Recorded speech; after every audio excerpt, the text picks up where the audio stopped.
오늘은 하나의 꿀팁으로 유방암 예방법에 대해서 간략하게 말씀드리고 마무리를 할까 합니다.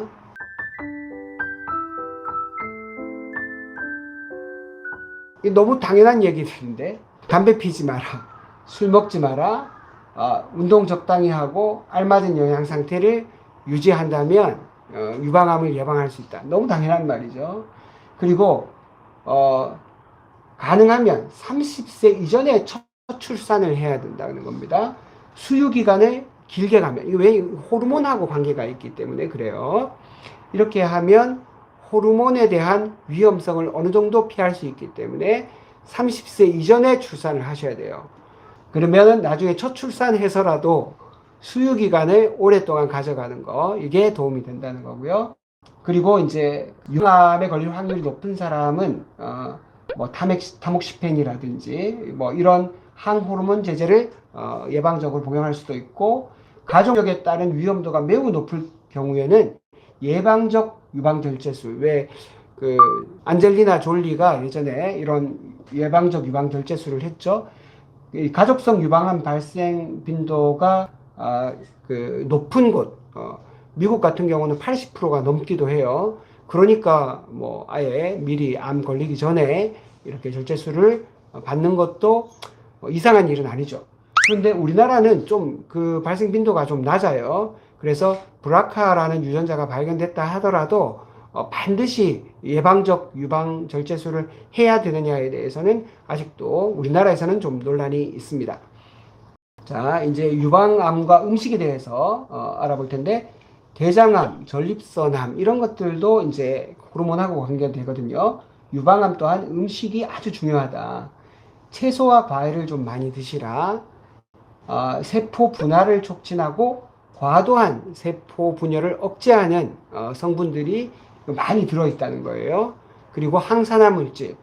보통 채소와 과일에는 파이토케미컬이라고 하는 이런 그 성분들이 많이 있는데, 사실 파이토케미컬은 종류가 워낙 많아서 아직까지 다 밝혀지지 않은 것들이 너무 많습니다.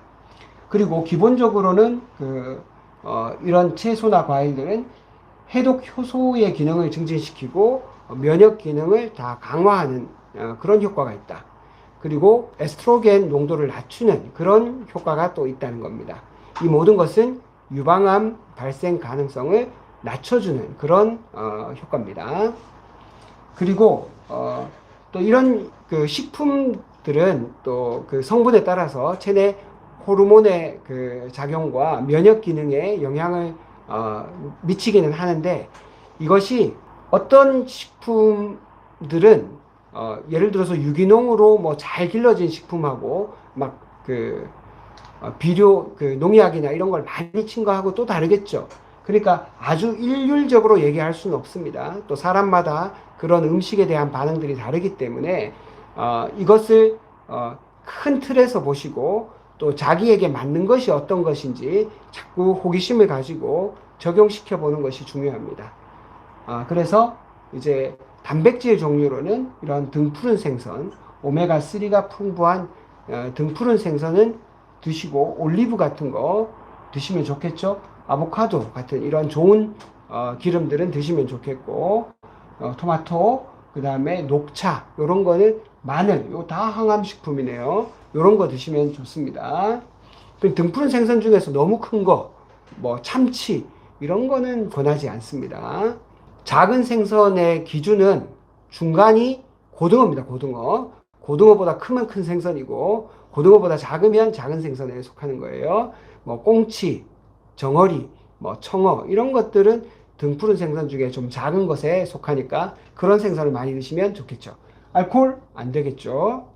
그 다음에 차 중에서는 이제 녹차에 카테킨이 많으니까 이런 거 도움이 되고, 적절한 체중을 유지하시고, 그 다음에 운동을 꾸준히 하시는 거, 그리고 이런 걸 통해서 이제 유방암은 체중을 적절하게 유지하는 것도 굉장히 도움이 많이 됩니다. 대장암도 마찬가지고요. 자, 마지막으로 이상적인 암 치료는 어떤 치료여야 되는가? 항암을 할 때는 첫 번째는 암세포를 공격해서 없앨 수 있다면 없애는 게 제일 좋습니다. 이 사람의 삶의 질을 최대한 떨어뜨리지 않는 선에서 하는 게 좋겠죠.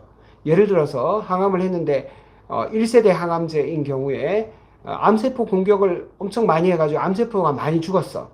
그런데 암세포만 죽는 게 아니라 뇌세포도 같이 막 죽어나가. 그런 경우가 많거든요. 1세대 항암제는 대체로 좀 그래요. 세포 독성 항암제라고 해서 암세포도 죽이지만 자기 세포도 많이 죽입니다. 그래서 이제 2세대, 3세대에 계속 자기 세포는 최대한 덜 죽이면서 암세포만 표적으로 하는 그런 항암제들이 계속 개발되고 있죠. 그래서 암세포를 공격해서 없앨 수 있으면 없애는 게 좋다. 그렇지만 삶의 질은 가급적이면 최대한 잘 유지하는 것이 좋다. 삶의 질이라는 것은 한마디로 잘 자고, 잘 먹고, 잘 싸고, 그리고 잘 움직일 수 있는 걸 얘기하는 겁니다. 이거 항암하고 났더니 못 먹겠고, 못 자겠고, 못 움직이겠다. 그러면 최대한 그 항암제를 좀 조절해서 쓰는 것이 좋겠죠. 그리고 또 한 가지 축이 면역력을 증강시키는 겁니다. 이거는 암세포를 직접 잡는 것은 아니라도 내 몸에 있는 세포들을 잘 보호하고 암세포들이 더 이상 성장하는 것을 억제하는 걸 말하는 거예요. 그래서 고함량 비타민 C라든지 그리고 아까 그런 다양한 항암 식품들 있지 않습니까? 마늘이라든지 그런 그 올리브유라든지 뭐 이런 다양한 항암 식품들은 다 자기 면역을 증강시키면서 항암 효과를 내는 그런 거라고 말할 수 있습니다. 최근에 어떤 그 교수님인지 어떤 분인지 모르겠습니다. 비타민 C 고함량 비타민 C 치료는 천하에 쓸모가 없는 아무 효과가 없는 것이다. 이렇게 얘기하는 분도 지금도 여전히 많이 있습니다. 대학병원 교수님들 중에 그런 분도 많이 있고요. 그렇지만 암 치료, 특히 영양의학에 관해서는 절대로 이거는 맞고 절대로 이거 틀렸다 이렇게 얘기할 수 있는 것이 거의 없습니다. 왜냐하면 절대로라는 말을 쓸 수 있을 만큼 엄격하게 통제를 해서 제대로 된 연구를 만들기가 어렵습니다. 그러니까 어떤 사람에게는 더 잘 듣고 어떤 사람에게는 좀 덜 듣고 그런 차이가 있을 수는 있습니다. 그리고 어떤 사람엔 진짜 전혀 효과가 없는 경우도 있습니다. 비타민C 항암 치료라고 해서 전부 다 듣는 것은 분명히 아니긴 해요. 그렇지만 모든 치료제가 다 100% 듣는 그런 치료제 없습니다. 아주 좋은 치료제라 하더라도 60% 정도 효과만 있다 하더라도 굉장히 좋은 치료제라고 할 수 있어요. 어떤 경우는 20%, 30%밖에 효과가 없는 약들도 굉장히 많습니다. 그러니까 특히 영양 부분에 대해서는 이건 절대로 맞다, 이건 절대로 틀렸다 라고 얘기하는 내용이 있다면 패스하시면 됩니다. 그런 말은 절대로 있을 수가 없는 얘기예요. 과연 이것이 누구에게 어떤 분들에게 가장 잘 맞는가 고민하고 적용할 필요는 있지만 이것이 이 사람에게는 하나도 효과가 없어.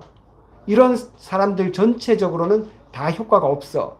이런 사람들한테는 무조건 듣는다. 이런 식으로는 말할 수가 없어요.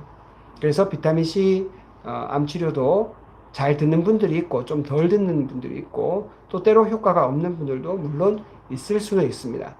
그렇지만 실제로 저는 그 사기 더 이상 대학병원에서는 치료할 수 없다고 하는 분들 그리고 평균 여명이 뭐 6개월, 1년 이렇게 예상하고 오신 분들도 이 면역 치료나 고함량 비타민C 치료를 하면서 지금 뭐 정상적으로 잘 지내시고 계시는 분들도 많이 있거든요. 그러니까 너무 치우친 정보를 맹신하거나 그렇게 하지 마시고 다양하게 살펴보시고 제 얘기도 마찬가지입니다. 제가 아까 그 월드 캔서 리포트 뭐 이런 것도 활용하고 했지만 제 얘기라고 100% 맞다 이렇게 얘기할 수 없어요. 자기에게 잘 맞는지 한번 들어보시고 선택해서 자기 몸의 주인은 자기 자신이니까 언제든지 자기가 선택하고 가장 좋은 게 뭔지 확인해보는 그런 마음이 암 치료에는 아주 중요합니다. 자, 오늘은 여기까지 암은 왜 생기는지 그리고 유방암에 대한 예방법을 한번 알아봤습니다. 자, 오늘 영상이 도움이 되셨다면 좋아요, 공유를 통해서 암으로 고통받는 분들께 같이 도움이 되도록 여러분들이 좀 도와주시길 바랍니다. 그리고 아직 구독하지 않으신 분들이 있다면 구독을 눌러주시면 정기적으로 유익한 정보가 날아갈 거니까 그걸 통해서 여러분도 암을 극복하고 또 암에 걸리지 않는 건강한 생활 습관을 유지하시기를 바랍니다.